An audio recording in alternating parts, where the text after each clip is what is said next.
Namo tassa bhagavato arahato sama sambuddhassa. Namo tassa bhagavato arahato sama sambuddhassa. Namo tassa bhagavato arahato sama sambuddhassa. Oh para biku, ada 3 dasar pembicaraan. Apakah ketiga dasar ini? Dengan merujuk pada masa lalu, seseorang akan mengatakan, demikianlah di masa lalu.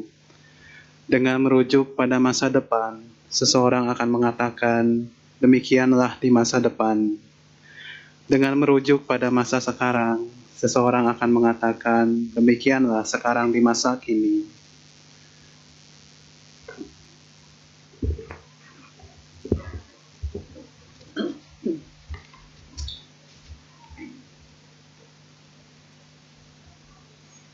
Ya, selamat pagi para ibu, bapak, saudara-saudari sedama. Saya menyampaikan Namo Buddhaya. Semoga dalam keadaan yang sejahtera untuk kita semua. Buddha Nubawena Sodihontu. Ya, ibu, bapak, saudara-saudari sedama, apakah suara saya jelas sampai belakang? Jelas ya. Ya, soalnya suara saya terlalu kecil.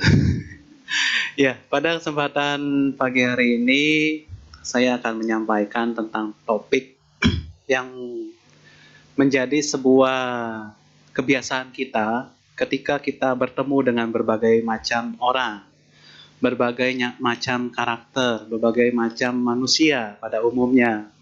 Jadi di mana apa yang akan saya sampaikan ini yang harus dan patut untuk ibu dan bapak lakukan ketika ibu dan bapak berhadapan dengan para orang-orang yang dikatakan dalam bahasa gaulnya itu orang-orang kepo. Ya.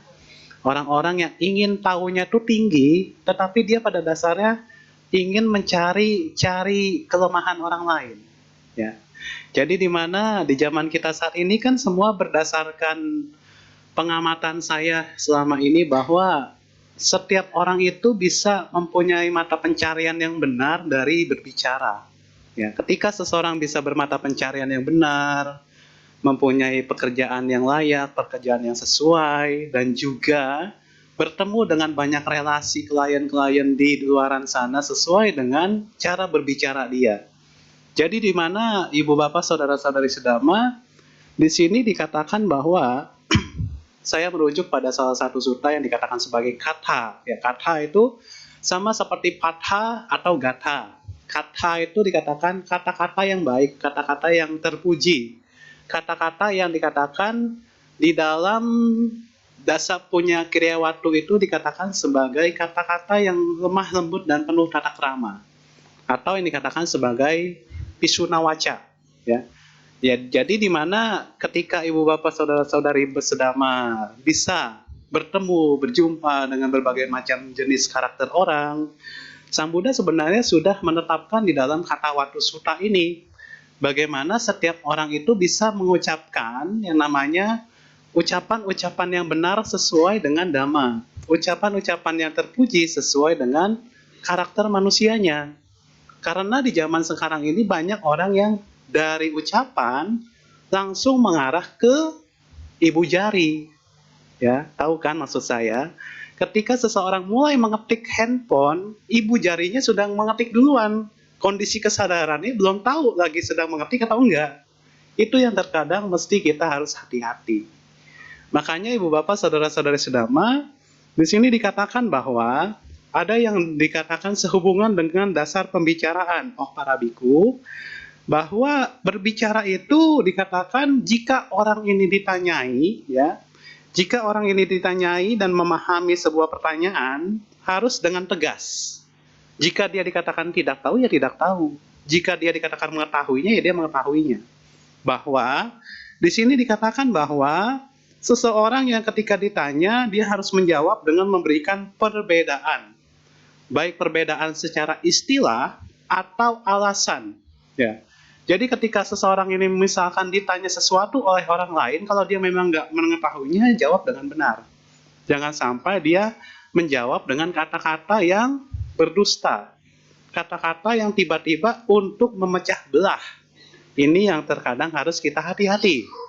Karena pada dasarnya Ibu Bapak Saudara-saudari sedama, di sini dikatakan oleh Sang Buddha, jika pertanyaannya ini dikatakan pertanyaan berupa pertanyaan balasan ini dikatakan supaya seorang tidak mengesampingkan kasus untuk tidak layak untuk dibicarakan. Jadi di mana ketika kita mulai berbicara dan berinteraksi dengan orang-orang di sekitar kita sekalipun, kita harus lihat kondisi batin seseorang ini. Jangan sampai ketika kita berbicara, kita bertegur sapa, kita menanyakan hal-hal yang ingin kita tanyakan, tetapi membuat lawan bicara kita menjadi sakit hati. Ini yang terkadang harus kita lebih berhati-hati. Makanya saya pernah ditanya oleh seorang umat, Bante, saya tuh lebih baik nggak aktif ke wihara. Kenapa Ibu nggak aktif ke wihara? Soalnya kalau di wihara itu yang ada umat-umatnya pada jutek. Umat-umatnya itu pada nggak mau ketika disambut, ditanya apa, ditanya ini. Mereka nggak menjawab dengan penuh keramahan. Mereka nggak menjawab dengan penuh rasa seperti yang sudah kita lakukan di dalam dasa punya Kriawatu ini. Bahwa ketika kita berbicara, bertemu dengan orang-orang yang ada di sekitar kita, kita harus ramah. Kita harus memiliki yang namanya sebuah penyambutan. Ya ibaratnya kalau saya di sini mengumpamakan, Ibu dan Bapak datang ke wihara sama seperti halnya Ibu dan Bapak datang ke kondangan.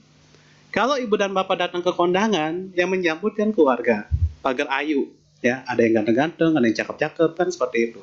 Kalau ke wihara, ketika misalkan kita melihat, oh ya saya harus disambut, saya harus mempunyai yang namanya penyambutan di sini. Pasti setiap orang datang wihara itu dengan rasa sukihotu, rasa bahagia, rasa gembira. Ini yang menjadi satu bentuk perhatian kita.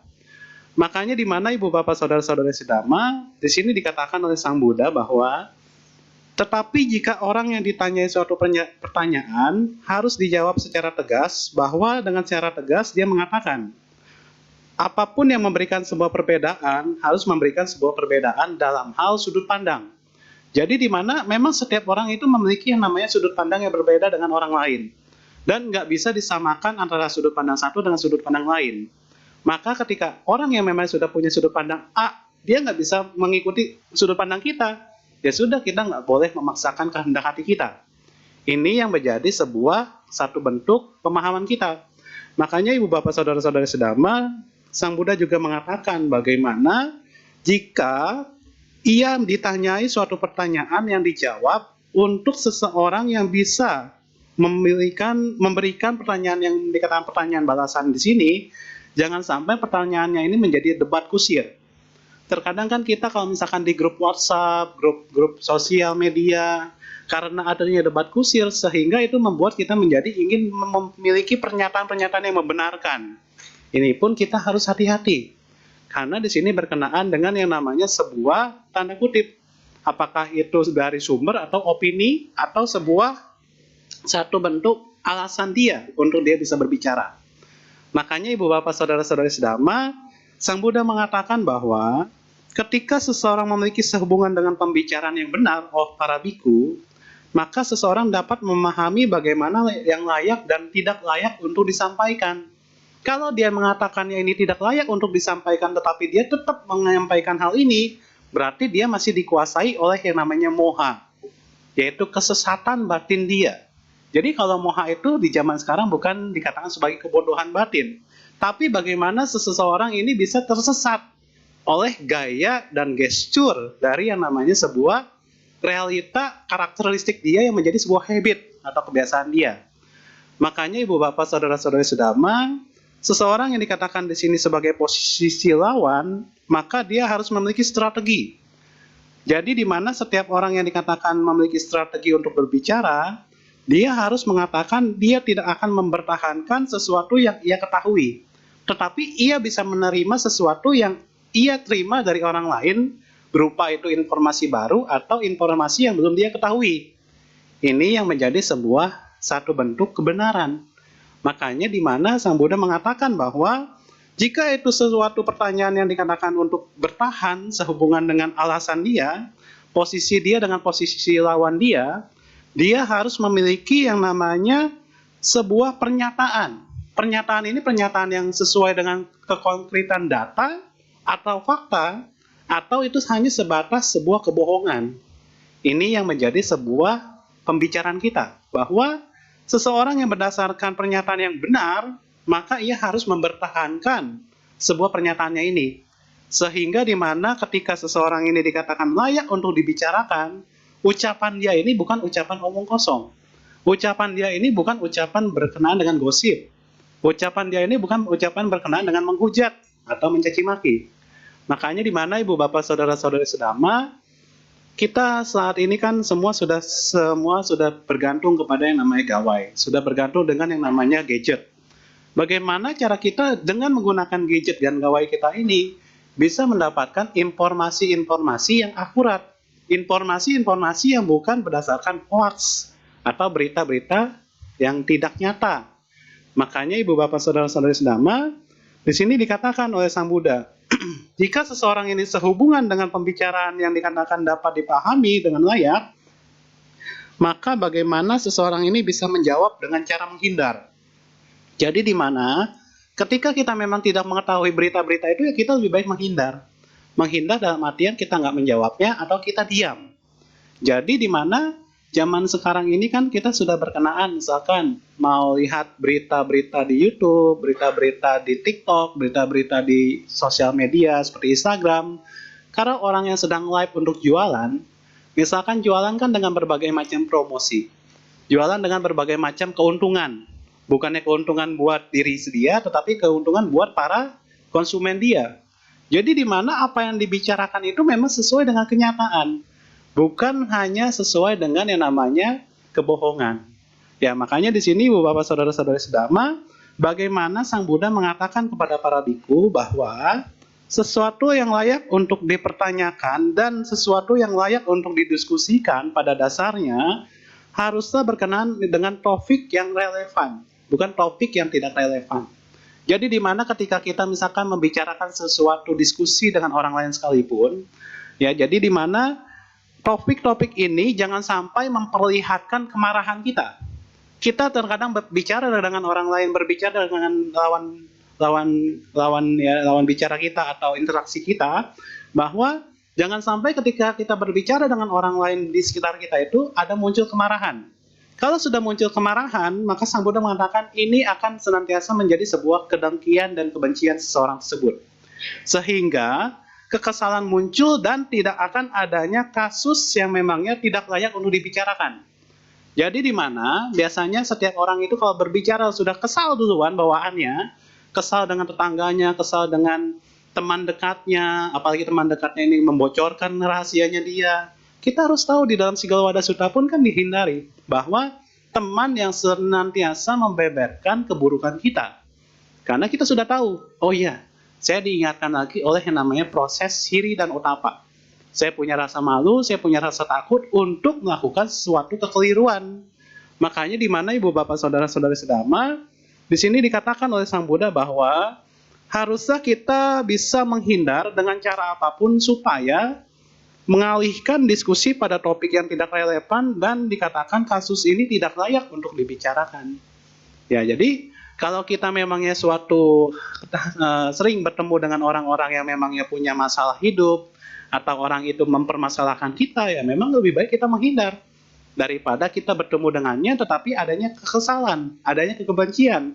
Ini yang menjadi sebuah kasus. Jadi di mana hendaklah kita memang di kehidupan kita sehari-hari itu menjauhkan diri kita dari orang-orang yang dikatakan dalam hal hubungan pertemanan atau persahabatan itu dikatakan sebagai toxic relationship.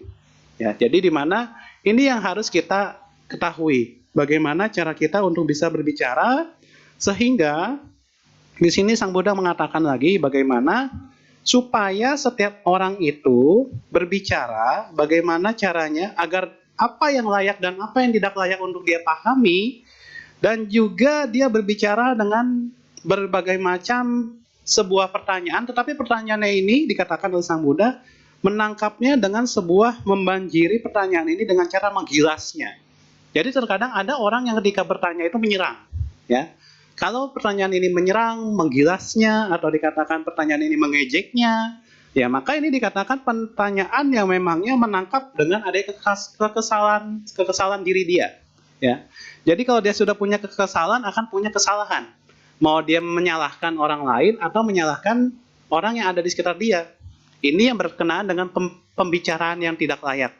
Jadi di mana Sang Buddha mengatakan bahwa pembicaraan yang tidak layak untuk dibicarakan adalah pembicaraan yang senantiasa dia mencari-cari kesalahan meskipun kesalahan itu kecil. Sehingga kesalahan kecil itu dibesar-besarkan. Ini yang dikatakan peran dari yang namanya moha. Peran dari yang namanya kesesatan batin kita. Tanpa kita sadari. Makanya ibu bapak saudara-saudari sedama, dalam hal suatu pertanyaan ataupun pembicaraan sekalipun, kalau dalam suatu berdiskusi, dalam diskusi kehidupan kita sehari-hari, bagaimana sebuah pertanyaan yang sudah ditanyakan oleh orang lain, kita dikatakan pertanyaan ini tidak menyerang atau mengejeknya. Pertanyaan ini bukan untuk menyindir. Pertanyaan ini bukan untuk mencari-cari kesalahan orang lain, tetapi bagaimana cara dia untuk berbicara, berbicaralah yang memiliki yang namanya kemurah hatian. Pembicaraan-pembicaraan yang memiliki yang namanya keramah tamahan. Ini yang memang dianjurkan oleh Sang Buddha. Makanya dalam hal ini sehubungan dengan pembicaraan yang baik dan benar, Sang Buddha mengatakan kepada para biku, wahai para biku, jika seseorang dapat memahami sesuatu apa yang dapat dimiliki untuk mendukung kondisi batinnya berkembang, maka dia katakan dia tidak memiliki kondisi-kondisi batin yang memangnya bagaimana kondisi batin ini supaya dia tidak memiliki namanya kelemahan dalam hal sebuah pengotor-pengotor batin dalam hal kilesa kita. Ya.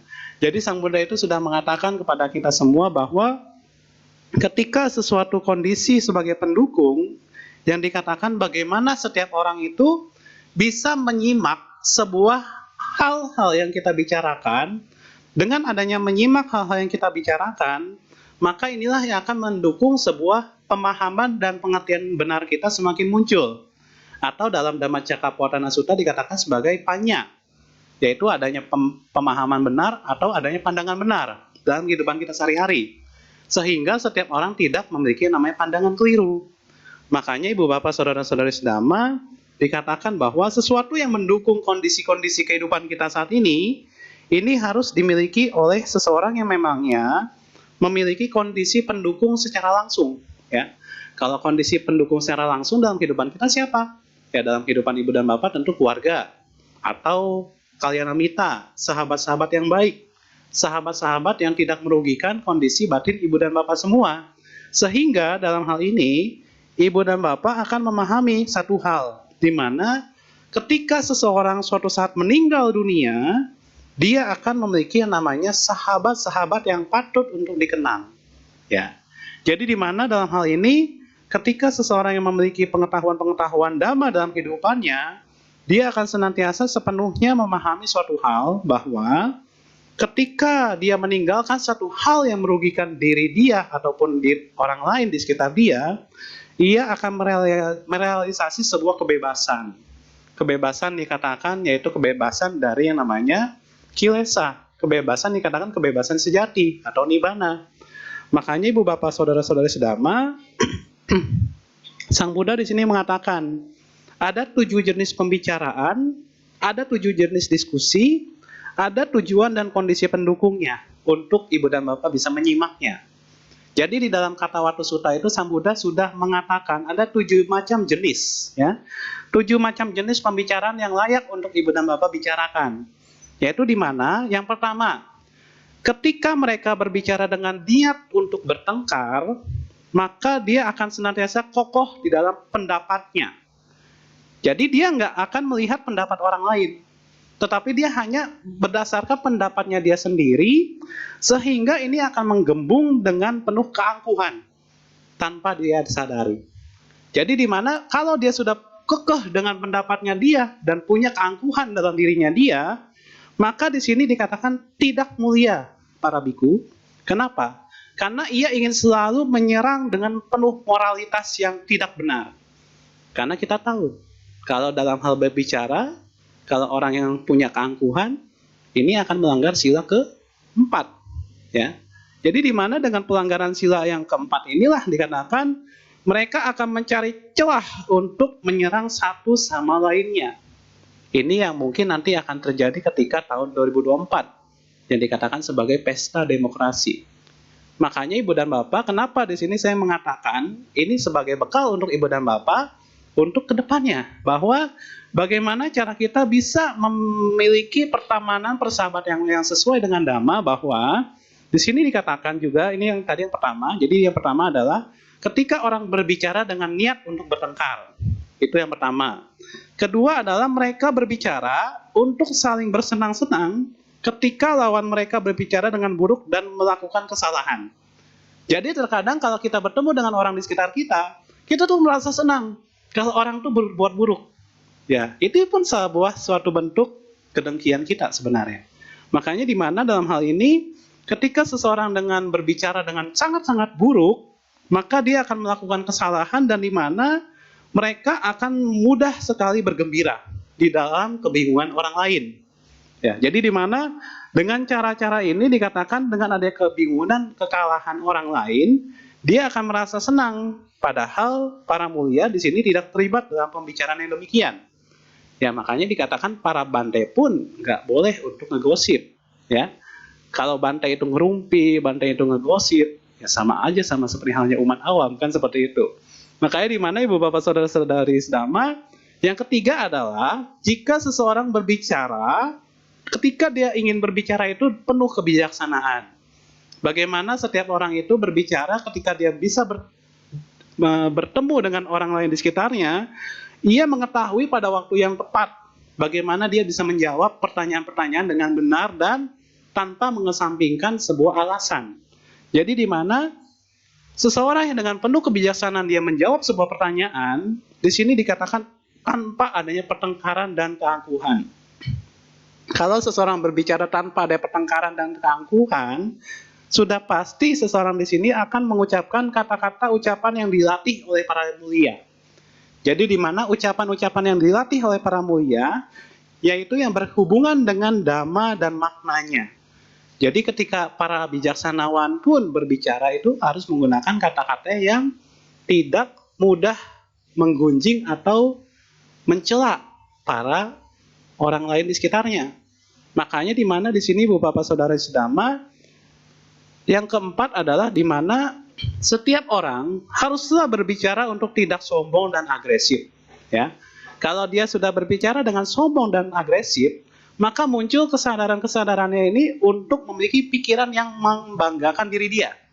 Jadi ketika dia mulai berbicara itu, dia membanggakan diri dia terlebih dahulu. Bukan membicarakan kebanggaan buat orang lain di sekitarnya. Tapi dia mengangkat-ngangkat dirinya terlebih dahulu. Ini yang terkadang suka kita temui. Jadi di mana kalau orang yang sudah membanggakan dirinya dia sendiri, ini dikatakan tipe pembicara yang sombong dan agresif. Dan juga di mana ketika orang berbicara dengan bebas, dengan penuh keiri hatiannya, maka ini yang dikatakan sebagai pembicaraan yang kelima. Di mana karena adanya dia berbicara bebas dengan penuh keiri hatiannya dia, maka dia akan berbicara tanpa pengetahuan yang benar. Jadi semua pengetahuan orang lain itu disalahkan oleh diri dia. Dia menganggap orang lain itu semuanya salah, hanya dia yang benar. Ini yang berdasarkan di dalam Katawatu Sutta. Makanya di mana Ibu Bapak Saudara-saudari Dhamma, ketika seseorang harus menyetujui apa yang diungkapkan dengan benar, maka inilah dikatakan tipe pembicara untuk tidak boleh menyerang orang lain. Ya, kalau orang lain sudah menyerang untuk apa yang dibicarakan, maka dia dikatakan mempunyai perangai yang buruk, punya sikap dan karakter yang buruk. Ya, jadi di mana seseorang yang memangnya punya perangai dan sifat karakter yang buruk di sinilah dia akan senantiasa berbicara dengan penuh keburukan. Sehingga dia selalu menyalahkan apa yang dia lihat sekecil apapun. Ini yang dikatakan sebagai tipe pembicara yang dikatakan agresif dan sombong. Makanya Ibu Bapak Saudara-saudari Dhamma, tipe pembicara yang keenam inilah dikatakan ketika ia tidak boleh berlatih di dalam mencari-cari kesalahan orang lain, juga dia tidak menangkap kesalahan orang lain ini di depan mata dia. Terkadang kalau kita sudah melihat orang lain itu berbicara dan kemudian menyalahkan diri kita, kemudian kita ditegur di depan banyak orang, ini yang menjadi sebuah perangai yang buruk. Selain perangai yang buruk, dan juga dia dikatakan dia akan senantiasa membanjiri, menggilas lawannya di depan banyak orang. Ya. Jadi kan terkadang kita suka menemui berbagai karakter manusia, karakter umat yang memangnya ketika dia menegur orang lain itu di depan banyak umum, sehingga ia merasa ingin dibenarkan. Padahal pada dasarnya dia menutupi yang namanya kelemahan diri dia. Ini yang ada di dalam kata Watu Sutta. Makanya di mana ibu bapak saudara-saudari sedama dikatakan, jika dia dikatakan berarti untuk mencari-cari kesalahan orang lain, maka dia dikatakan di sini akan senantiasa mengucapkan kata-kata yang dusta. Ya, jadi kita harus jangan sampai tipe pembicara yang keenam ini, jangan sampai kita membicarakan kata-kata yang dusta. Sehingga di sebuah diskusi yang berada dengan orang-orang baik di sekitar kita, harus dengan penuh pengetahuan dan keyakinan. Ya, jadi di mana ibu bapak saudara-saudari sedama pada dasarnya kalau seseorang yang dikatakan seseorang yang memangnya masih diliputi oleh loba, dosa, moha, atau irsia, ya isa dan macaria yang berkenaan dengan sebuah keiri hatian, kedengkian, dan juga kekikiran, pada dasarnya dia berbicara itu dengan penuh kata-kata yang memangnya dusta. Ya, kata-kata yang senantiasa tidak mengkondisikan hati orang lain itu untuk dia dengarkan, sehingga dia senantiasa menyakiti hati orang lain. Makanya di mana ibu bapak saudara-saudari sedama, Sang Buddha mengatakan, ada dengan cara yang mulia, ada dengan cara yang baik dan benar, apabila seorang mulia itu mendiskusikan hal-hal yang patut didiskusikan oleh para mulia. Sehingga ketika dia memahami hal-hal yang berkenaan dengan kebijaksanaan dengan dhamma, maka dikatakan dia tidak akan mendiskusikan kata-kata di luar diri dia.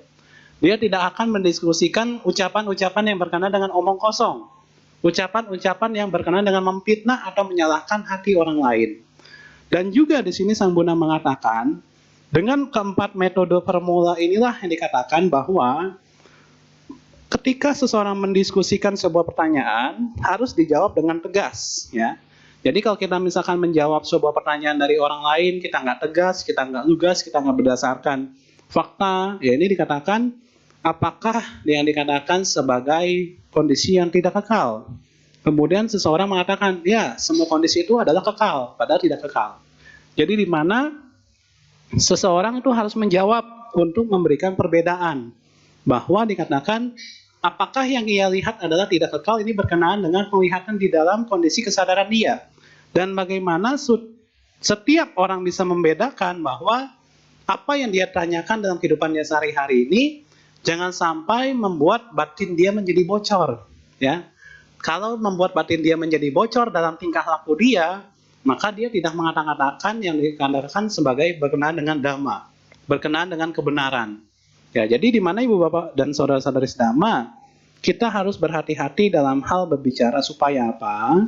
Supaya apapun yang kita tanyakan dan kita lihat dalam kondisi kehidupan kita sehari-hari ini, supaya kita tidak adanya pelanggaran-pelanggaran, ya pelanggaran moral sekecil apapun. Makanya di mana dalam hal ini berkenaan dengan kondisi kehidupan kita sehari-hari, ya tentu dari ketujuh macam tadi jenis pertanyaan dan jawaban yang tadi saya sudah sampaikan, bahwa kita terkadang mau melihat dari sisi mana. Kalau kita hanya melihat dari sisi buruknya saja, setiap orang pasti punya sisi kelemahan. Dan bagaimana setiap orang itu bisa memahami apa yang menjadi kelemahan dia, supaya kita melengkapi kelemahan dia dari kelebihan kita. Makanya disinilah ya tujuan dari apa yang saya sampaikan kepada ibu dan bapak saudara-saudari sedama, bahwa setiap orang berbicara tentu berdasarkan pendapatnya. Ketika dia memiliki pembicaraan yang baik, bahkan lebih baik dari orang lain, janganlah seseorang ini menjadi lebih bangga karena muncul keangkuhan dia, atau dia meninggi-ninggikan kepribadian dia. Ini yang menjadi sebuah pengingat buat diri kita bahwa di dalam kehidupan kita saat ini, ya kita senantiasa mengungkapkan hal-hal yang berkenaan dengan dhamma, yang berkenaan dengan sebuah pernyataan dan pertanyaan yang baik dan benar. Jangan ketika kita mengungkapkan pernyataan-pernyataan kita, tetapi pernyataan itu merugikan orang lain di sekitar kita. Ini yang harus dihindari ketika kita ada di tempat-tempat ibadah, ya. Karena di tempat ibadah ini adalah tempat untuk kita bisa memurnikan kejernihan batin kita. Kalau kita di tempat ibadah saja sudah membuat batin kita menjadi keruh, ya apalagi di rumah, kan seperti itu contohnya. Jadi di mana pesan saya yang saya sampaikan kepada Ibu dan Bapak ini, supaya bisa mengingatkan kembali tentang macam-macam jenis pembicaraan, tentang bagaimana Ibu dan Bapak bisa mempraktekannya di kehidupan sehari-hari, supaya apa yang dibicarakan itu disaring terlebih dahulu, tidak langsung bahasa istilahnya itu ngejeblak katanya, ya. Kalau kita berbicara udah ngejeblak duluan, kita nggak akan melihat hati orang itu bisa menerima atau enggak yang kita bicarakan itu. Tetapi kalau kita menyaringnya terlebih dahulu, tentu kita apa yang kita bicarakan itu ya kita seperti halnya kita sedang mengetik. Kalau kita sedang mengetik di handphone, kalau itu hal-hal yang memang tidak baik, kita hapus, kita delete, kita jangan sampai dikirim ke orang tersebut. Atau setidaknya ucapan itu diedit terlebih dahulu, baru dikirim. Kan sekarang bisa seperti itu. Makanya di zaman sekarang ini kan sudah zaman yang serba canggih. Mau unboxing apapun tinggal rekam di layar WhatsApp bisa langsung dikirim. Mau punya apapun tinggal direkam di video langsung dikirim. Itu pun harus hati-hati. Jangan sampai melukai hati orang lain. Ya, ini saja pesan-pesan dari saya kepada Ibu dan Bapak saudara-saudari sedama yang berkenaan dengan formula-formula yang sudah tadi saya sampaikan saat menyampaikan pembicaraan-pembicaraan yang layak untuk disampaikan dan tidak layak untuk dituangkan, tidak layak untuk disampaikan. Ya, semoga bisa dipahami apa yang saya sampaikan dan semoga Ibu dan Bapak senantiasa mempraktikkan Weya Waca dan Pisuna Waca yang menjadi sebuah keramah tamahan dan kerendah hatian di dalam bertutur kata, bersikap dan bertingkah laku dengan benar sesuai dengan pedoman Sutta. Ya, saya sampaikan seperti ini, semangat terus di dalam mempraktikkan Dhamma. Dan saya akhiri sabde sata bhavantu sukhitata. Semoga semua makhluk berbahagia.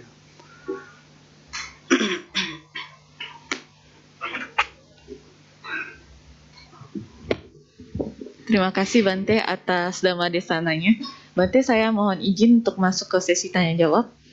Kepada Bapak Ibu yang ingin bertanya langsung kepada Bante, nanti saya persilakan untuk maju.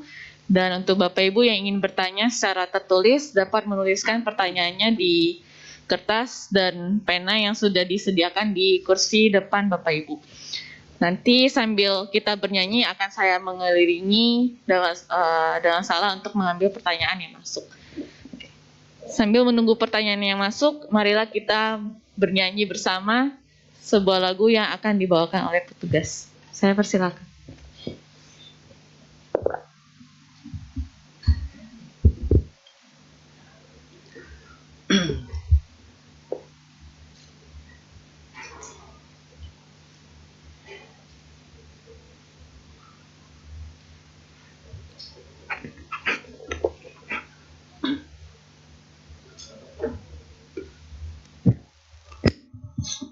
Bapak Ibu, kita buka kembali tuntunan puja bakti kita. Pada halaman 118 kita akan menyanyikan sebuah lagu dengan judul Satu Kata.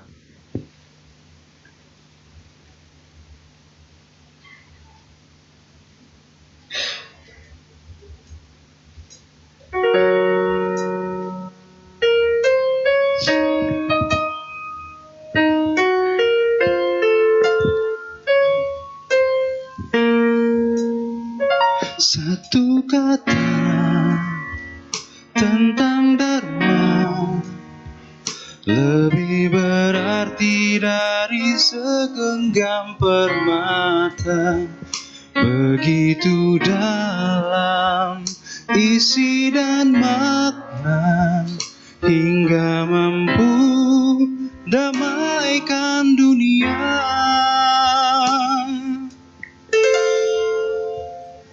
Satu syair tentang Dhamma lebih indah dari semua karya pujangga.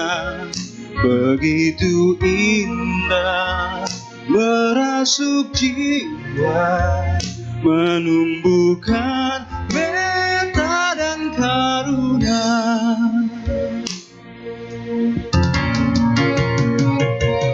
Mengapa tak kita sadari, sabdanya sungguh sangat berarti. Mulai saat ini kita menjalankan ajaran Sang Buddha.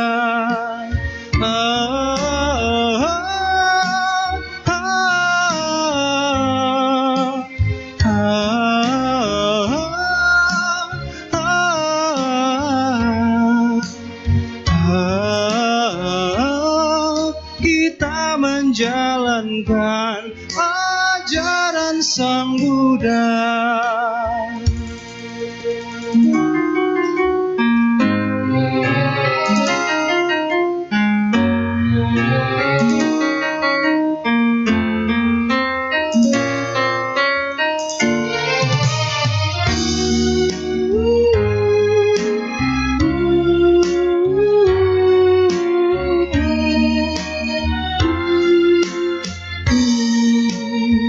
Satu syair tentang Dhamma lebih indah dari semua karya pujangga. Begitu indah, merasuk jiwa, menumbuhkan meta dan karuna.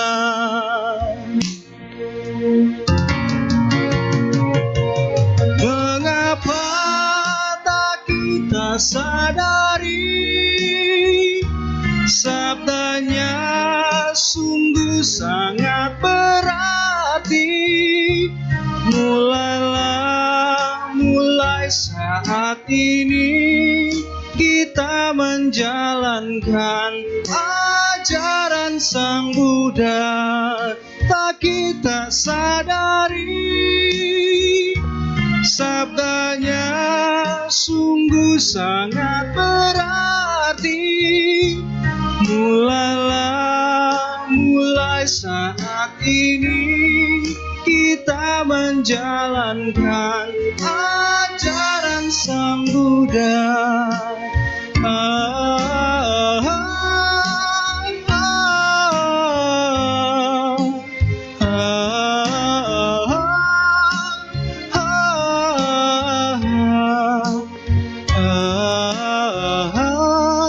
Kita menjalankan ajaran Sang Buddha.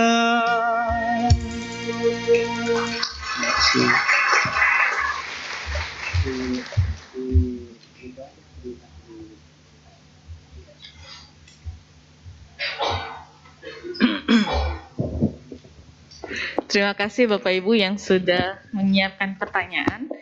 Ya, saya buka sesi tanya jawab kepada Bapak Ibu yang ingin bertanya langsung kepada Bante. Saya persilakan. Bapak juga. Ya, silakan. Cek. Ya, selamat pagi Bante, Namo Buddhaya. Saya ingin menanyakan dua hal Bante mengenai penyampaian kata-kata yang tidak menyakiti hati ataupun menyinggung gitu ya. Yang pertama mungkin ini pasti teman-teman ataupun juga banyak orang merasakan Bante. Misalkan ada yang mau berhutang Bante. Ya, misalkan ada teman kita, saudara kita atau apa, mau pinjam uang dong gitu. Sementara kita tahu, wah nih orang kayaknya agak susah bayar atau mungkin kita nggak rela untuk kasih dia pinjam. Nah, kalau kita bilang, waduh lagi nggak ada uang, berarti kan itu kita berkata yang tidak benar Bante. Ataupun mungkin kita langsung bilang, lu mah nggak bakal bayar, mungkin akan menyakiti langsung, apalagi mungkin itu saudara kita atau teman dekat kita. Nah, bagaimana menyikapi itu atau menanggapi itu dengan bijak dan baik, Bante? Itu yang pertama.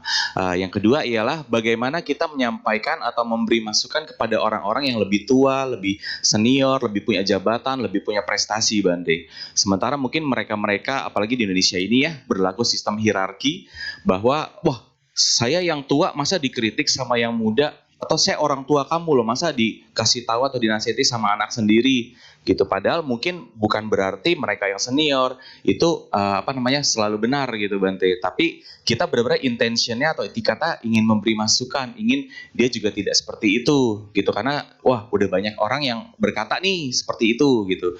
Bagaimana cara penyampaian yang baik dan bijak juga untuk yang senior-senior ini Bante. Terima kasih. Namo Buddhaya. Ya, kalau dari setiap orang yang memiliki sebuah pernyataan supaya orang itu tidak minta untuk meminjam dana, untuk meminjam uang, sebenarnya terkadang kita sudah meminjamkan sekali, dia ingin minjam lagi, kedua kali, ketiga kali, dan keempat kali. Jadi di mana ketika kita bisa menyampaikan statement kita, pernyataan kita, ibaratnya perumpamannya dia minta jantung, dia minta hati, atau dia minta ampla, kan seperti itu. Jadi dia sudah minta sekali, dia mau minta dua kali, dia mau minta dua kali, dia mau minta ketiga kali. Jadi kita langsung memberikan statement atau gagasan kita, maaf, dengan tegas, maaf, saya sedang punya banyak kebutuhan darurat, sehingga saya tidak bisa memberikan pinjaman kepada kamu.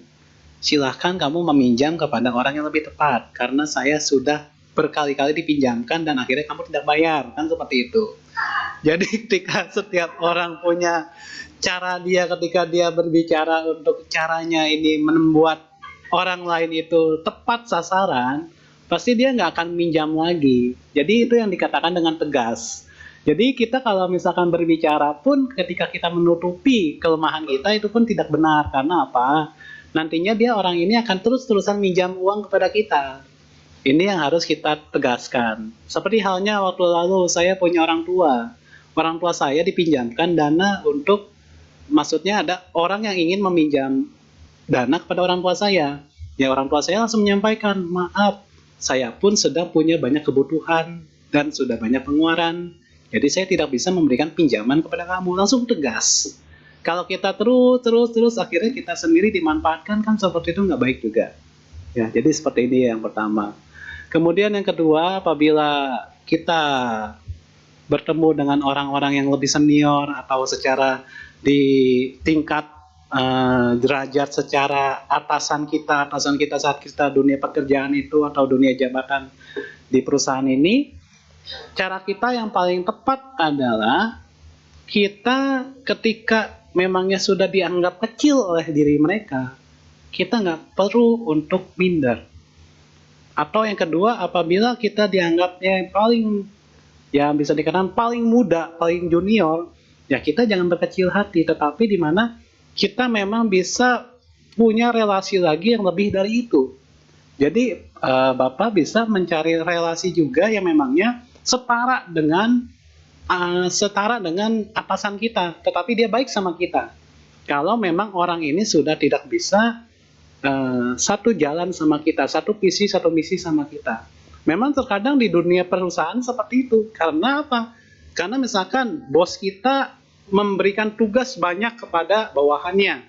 Tanpa bos kita itu mempunyai hati nurani, apakah dia bisa menyelesaikannya pada waktu satu hari itu? Kan terkadang seperti ini. Jadi di mana ketika dia kerja di perusahaan tetapi dia punya teamwork, ya kemarin juga saya sempat mengisi di Sinarmas menggunakan Teams, menggunakan aplikasi Teams, ada pertanyaan yang sama seperti Bapak seperti ini. Jadi terkadang perusahaan itu memberikan job description, memberikan tugas kepada para pegawainya tanpa memikirkan kondisi si pegawainya ini sama keluarganya. Sehingga di dalam dunia perusahaan ini, di dalam dunia pekerjaan ini, dia harusnya sudah bersama keluarga, malam hari itu bersama anak-anaknya, dia masih kerja, dia masih menyelesaikan tugas-tugas yang belum diselesaikan. Ini yang memang menjadi suatu kendala. Makanya di mana teamwork ini harus saling melengkapi. Kalau punya teamwork, kalau hanya seorang diri, itu pun tugas yang sangat berat sebenarnya. Sehingga membuat tekanan batin juga terkadang dalam diri kita. Makanya ini yang harus disampaikan bahwa kalau di dalam Sigala Wada Sutta itu kan ada tugas yang dikatakan atasan kepada bawahan, bawahan kepada atasan seperti apa. Sehingga itu kita jalankan, dan juga kalau memangnya masih membuat hati kita menjadi lebih tertekan, ya memang lebih baik cari kerjaan yang lebih baik lagi atau yang sesuai dengan bidang kita. Jadi tidak bertahan terus di kerjaan seperti ini. Atau mencari relasi klien-klien kita atau orang-orang yang lebih baik dari bos ini sehingga kita bisa bekerja untuk pekerjaan yang baru seperti itu. Ya, kalau saran saya seperti ini sih ya. Memang kalau di Indonesia ini menggunakan sistem hierarki. Sama seperti orang tua kita mau nasihati orang tua kita pun terkadang kita merasa lebih dikecilkan, kan seperti itu. Ya, ini bagaimana cara kita bisa ya memberikan pemahaman-pemahaman yang sesuai dengan apa yang kita ketahui, apa yang kita lihat, apa yang kita dengar, dan itu menjadi sebuah dhamma buat orang-orang di sekitar kita. Ya, itu berupa nasihat lah ya.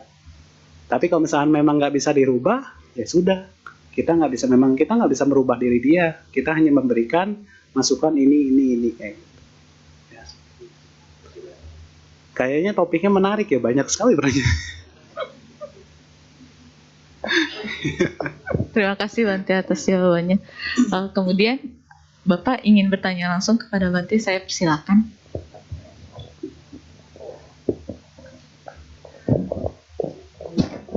Siang Bante, Namo Buddhaya. Ini Bante, kan sebenarnya kita sering nonton TV ya misalnya, orang-orang sering berdebat, berdiskusi gitu ya. Nah, sebagai kita kan misalnya yang menonton itu sekarang tertarik gitu ya. Istilahnya kalau kita sendiri itu melihat menurut agama Buddha gitu, menonton seperti itu kan kita ada asumsi macam-macam jadinya gitu ya. Itu dari sisi agama Buddha itu gimana melihatnya Bante? Terima kasih. Ya. Ya, apalagi nanti menjelang pemilu ya. Biasanya banyak debat-debat pemilu, debat-debat apa seperti itu. Ya, pada dasarnya kalau asumsi kita berdasarkan ajaran Ki Buddha yang tadi saya sampaikan bahwa kita tidak mudah terprovokasi oleh yang namanya kekesalan itu ataupun yang berkenaan merugikan batin kita. Jadi bagaimana asumsi kita ketika kita melihat pertunjukan debat yang ada di televisi sekalipun, itu tidak membuat batin kita menjadi kekesal. Pada dasarnya sih seperti itu. Kalau membuat batin kita menjadi mudah kesal, jengkel, atau terprovokasi, ini ya pastinya merugikan diri kita, lebih tepatnya merugikan batin kita. Ya makanya lebih baik daripada kita nontonnya yang memangnya berdebat, yang memangnya membuang-buang waktu, ya lebih baik kita lebih ke meditasi seperti itu. Atau kita mendengarkannya sambil mindfulness, mendengarkannya sambil kita awareness gitu, sambil memiliki kerjenihan batin sehingga asumsi kita itu enggak yang jelek-jelek, enggak yang merugikan batin kita. Atau dalam hal itu dikatakan membocorkan batin kita. Ya, jadi pada dasarnya ya itu kembali lagi ke kepribadian orang. Karena kita di dunia ini hanya ada dua orang yang memangnya yang dikatakan dia tidak bisa menerima pendapat kita, yang memangnya dikatakan dia yang dikatakan dia itu ngeyel orang itu, atau dikatakan nggak bisa kita beri masukan itu dia nggak nerima masukan kita atau masih kuping kiri kuping kanan. Ada dua orang. Yang pertama adalah ODGJ, orang dengan gangguan jiwa. Ya, yang kedua adalah orang sakit batinnya. Jadi kedua orang ini yang memangnya ya bisa dikatakan udah nggak ada obatnya lagi. Ya, mau obat dokter juga nggak bisa, obat meditasi juga nggak bisa, kan seperti itu. Makanya lebih kepada ya asumsi kita itu ketika kita lihat televisi atau melihat media sosial sekalipun, jangan sampai itu membuat batin kita menjadi rapuh. Intinya di situ. Ya, kalau secara Buddhism ya, secara kondisi batin kitanya. Ya.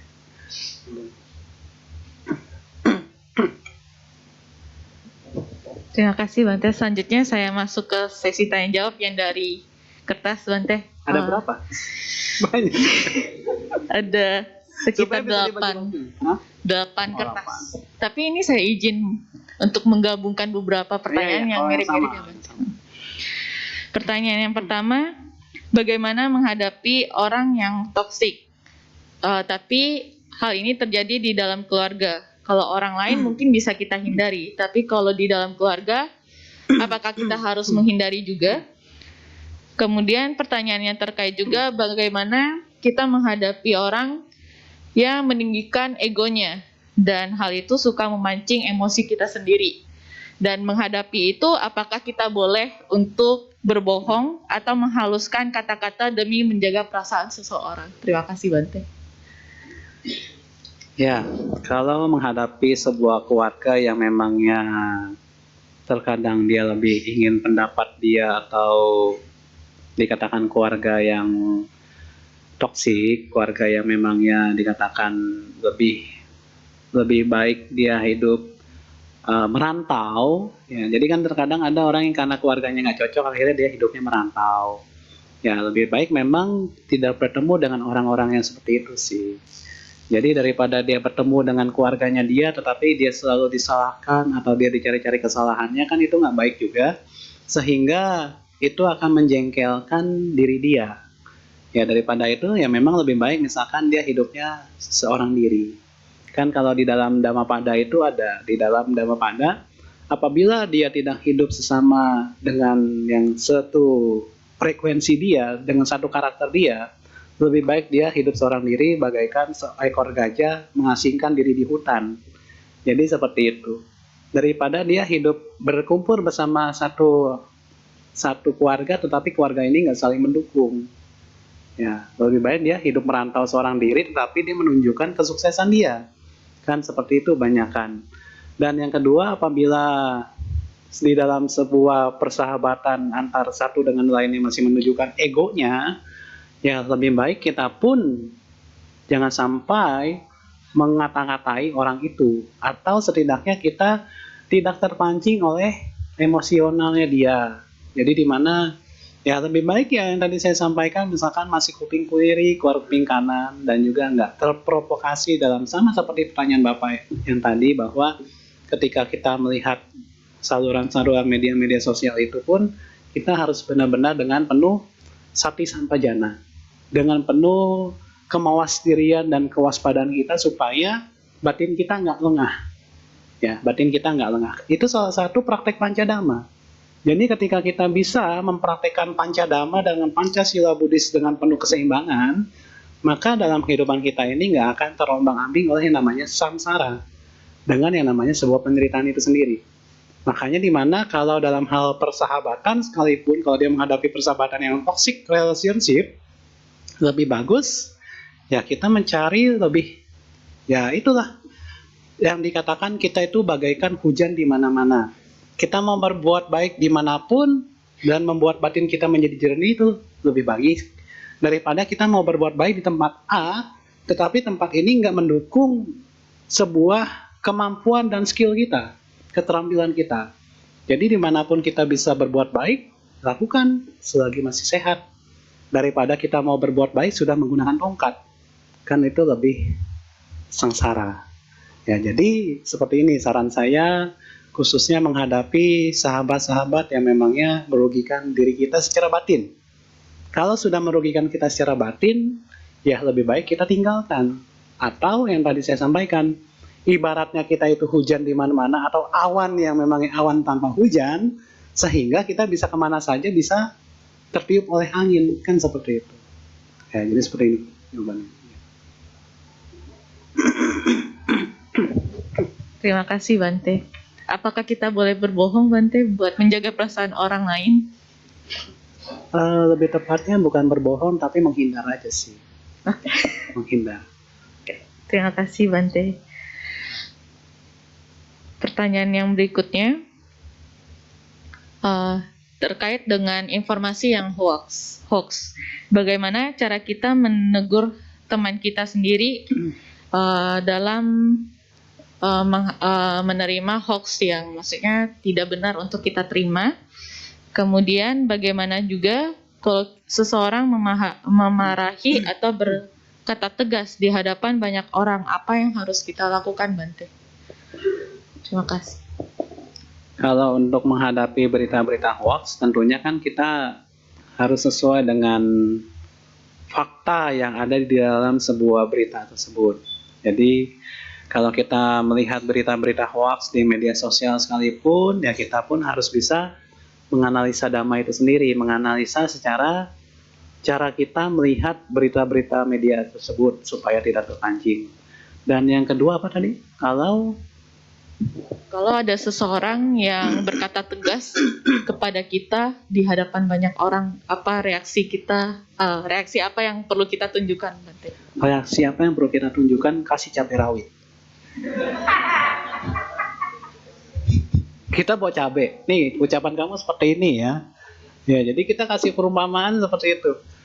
Kamu mau ucapan kamu seperti ini, saya kasih gorengan. Kan cabai rawit pasangannya gorengan. Ya, jadi pada dasarnya kalau menghadapi tipe-tipe orang yang memang yang seperti tadi saya sampaikan di Sutta Katawatu Sutta ini, kalau orang ini senantiasa dia menyalahkan orang lain di hadapan banyak orang sekalipun, kita tinggal berbicara sama dia, balikin. Kamu sedang berucap buruk, terima kasih, kamu sudah memasak, kamu buruk saya. Sudah, titik. Gitu. Kalau misalkan kita masih hadapi lagi seperti orang seperti ini, atau yang paling kasar ya, ucapan kamu itu bagaikan menyesati hati saya. Kalau kamu sudah menyesati hati saya tersayat-sayat hati saya. Ya. Jadi kita, bagaimana cara kita menghadapi karakter orang seperti ini tidak bergeming sih lebih tepatnya. Jadi tidak bergeming oleh yang namanya sebuah ucapan yang menyakiti hati kita, tetapi kita pun bisa membalikkan ucapan dia. Dalam artian ucapan kita ini tidak ngeyel gitu. Kalau kita misalkan ucapan kita tidak ngeyel, kita berdasarkan dengan fakta. Itu lebih baik. Tapi kalau misalkan orangnya sudah tabiatnya seperti ini, kita nggak bisa ngubah dia. Tapi karena apa? Dia menutupi segala cara kelemahan dia dengan menyalahkan orang lain. Seperti itu. Kadang ada yang seperti ini. Jadi dengan cara dia menyalahkan orang lain, dia sebenarnya sedang menutupi kelemahan dia sendiri. Seperti itu. Kalau di dalam ilmu psikologi ya, ilmu kejiwaan gitu. Seperti itu.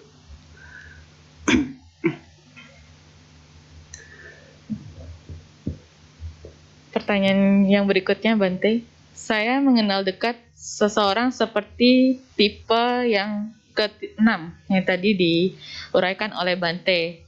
Apa yang seharusnya kita lakukan untuk membuka batin dan kesadaran beliau supaya menyadari kesalahan itu dan bisa memperbaiki sifat tersebut secara kalau ditegur selalu marah duluan. Ya, pada dasarnya kalau orang yang sudah punya sifat batin yang ke-6, yang dikatakan dia senantiasa memuji-muji diri dia terlebih dahulu atau dia membangga-banggakan diri dia, karena dia sudah punya kebiasaan yang terpupuk sejak kecil seperti ini. Sehingga dia bisa dikatakan punya karakter yang otoriter. Punya karakter yang memangnya dia ingin memimpin tetapi dia menyalahkan orang lain. Atau dia memuji-muji diri dia tetapi dia tidak terbebas dari berbicara yang mendengki atau iri hati dalam diri dia. Sehingga ketika kita mau mengubah diri dia untuk lebih baik lagi pun kita nggak bakalan bisa. Yang ada itu akan membuang-buang waktu kita. Makanya lebih tepat ya kita utamanya supaya kita tidak membanjiri kondisi batin kita dengan kondisi-kondisi batin yang keruh, ya sudah kita lepaskan saja orang-orang seperti ini. Tidak perlu kita dekati erat-erat, tidak perlu seperti itu. Karena kita bisa jaga jarak kan. Kita bisa jaga jarak dengan orang yang memangnya setiap waktu dia hanya mengungkapkan kondisi kebanggaannya diri dia sendiri gitu. Karena ini yang menjadi sebuah kebiasaan diri dia sejak awal, sejak kecil. Karena dan itu juga nggak bisa dirubah. Setidaknya kita tidak seperti dia kan, utamanya seperti itu. Kita lebih baik menjadi diri kita sendiri kan. Memang susah ya kalau orang yang memangnya sudah punya kondisi batinnya yang setiap waktu nggak hanya di lingkungan persahabatan saja, di lingkungan keluarga pun seperti itu terkadang. Ada orang tua yang memangnya membanggakan anaknya sehingga dia selalu memuji anak-anaknya karena ada sebuah kebanggaan, kepuasan tersendiri. Wah, anak saya begini kayak gitu.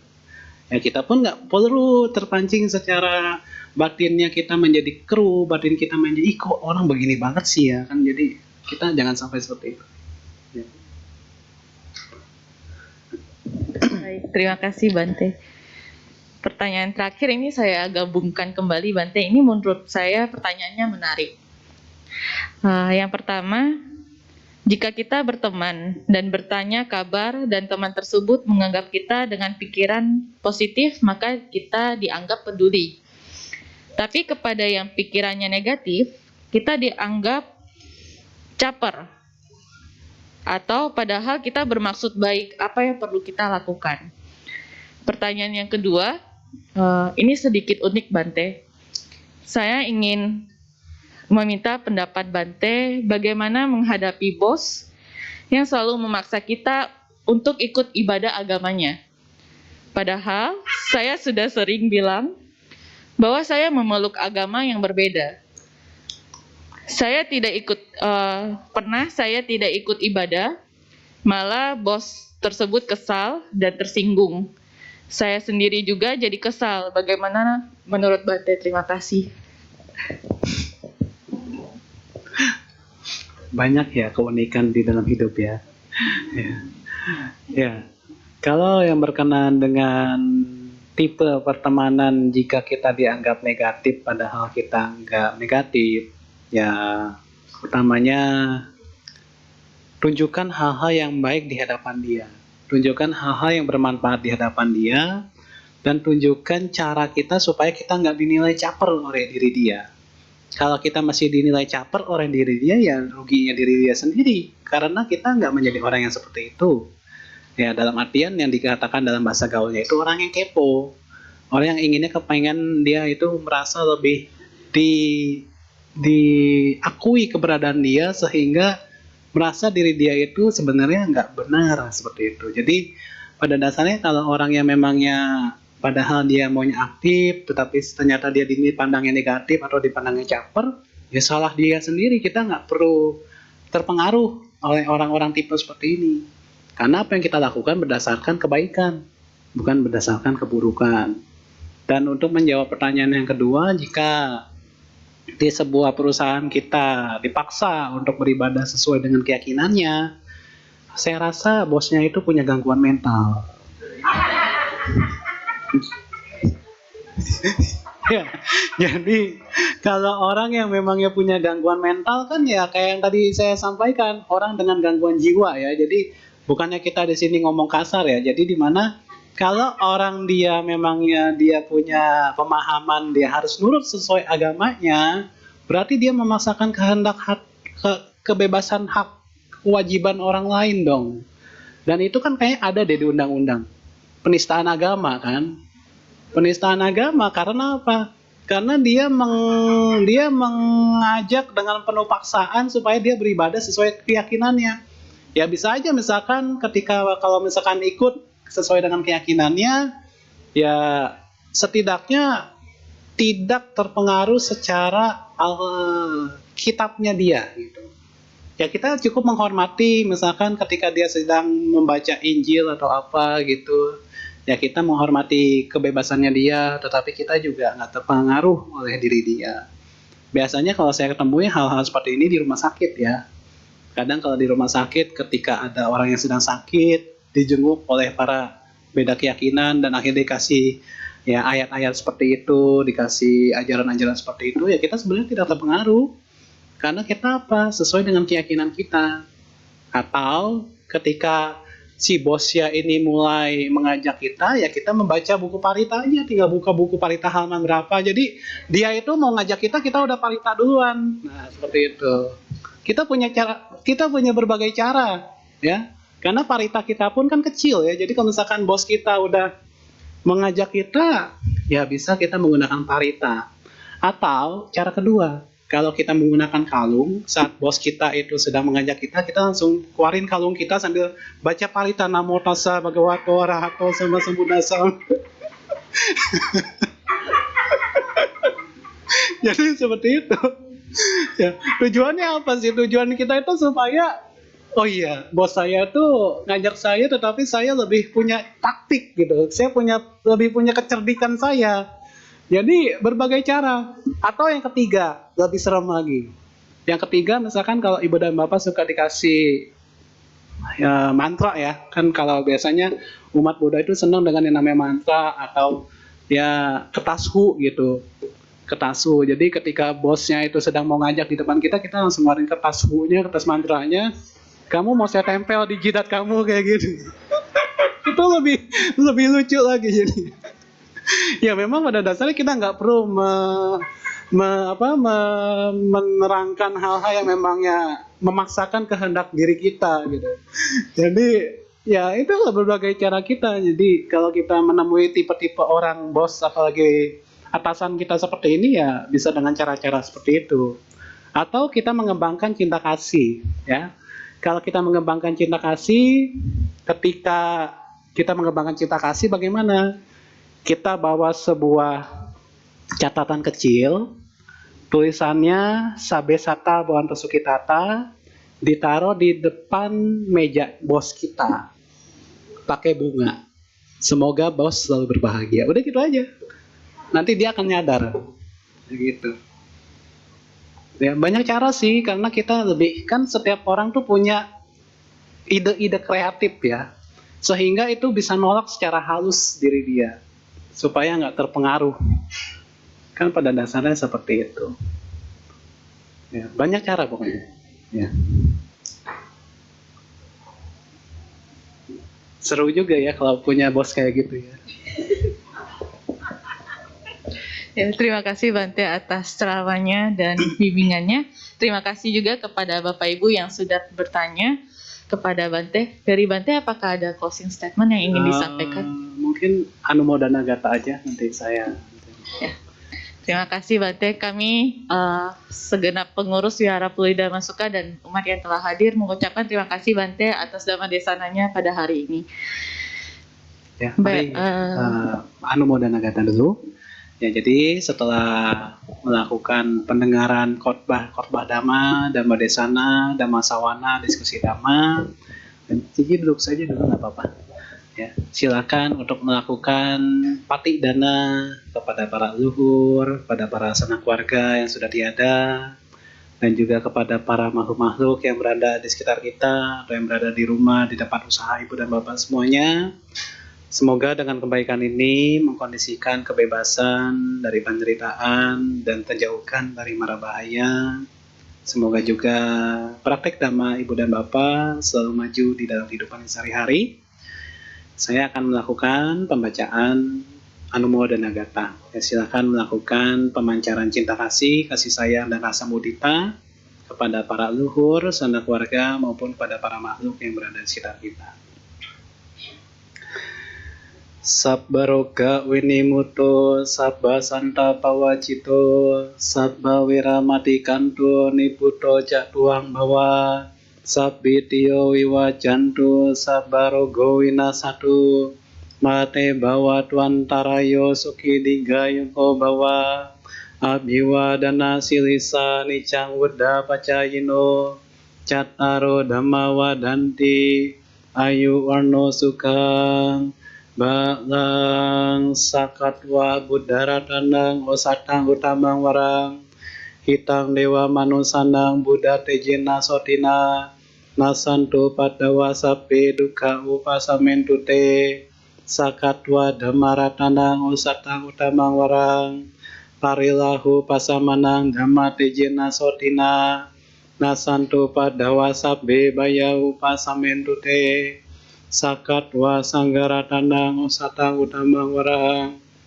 ahuneyang pahuneyang sangga tejena sotina nasanto padawa sabbe rogau pasamentu te ratanataya nubawena ratanataya tejasa duka roga bayawira soka satu cupadawa aneka antaraya piwina santu ase sato Jaya Siddhi Danang Labang Soti Bagian Sukang Balang Siri Ayu Cawanoca Bogang Wudi Jaya Sawa Sattawasa Ca Ayu Ca Jiwa Siddhi Bawantu Te Bawatu Sabba Manggalang Rakantu Sabba Dewata Sabba Buddha Nubawina Sada Soti Bawantu Te Bawatu Sabba Manggalang Rakantu Sabba Dewata Sabba Dhammanu bawena sadasoti bawantu te bawatu sabba manggalang rakantu sabba dewata sabba sangganu bawena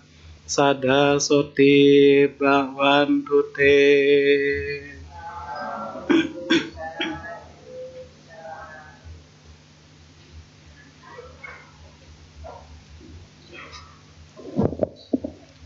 Terima kasih Bante.